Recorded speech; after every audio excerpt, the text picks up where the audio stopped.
ചാലിശ്ശേരി പെരുമണ്ണൂർ കോട്ടേക്കാവ് ഭഗവതി ക്ഷേത്രത്തിൽ മോഷണം. ക്ഷേത്രഭണ്ഡാരം തകർത്ത് മോഷ്ടാവ് പണം കവർന്നു.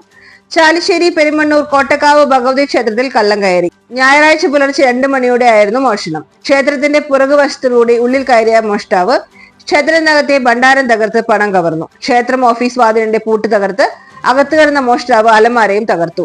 കാലത്ത് ചാലിശ്ശേരി പോലീസ് ക്ഷേത്രത്തിലെത്തി പരിശോധന നടത്തി. ഞായറാഴ്ച ഉച്ചയോടെ ഫിംഗർ പ്രിന്റ് വിദഗ്ധരും ഡോഗും ക്ഷേത്രത്തിൽ പരിശോധന പൂർത്തിയാക്കി.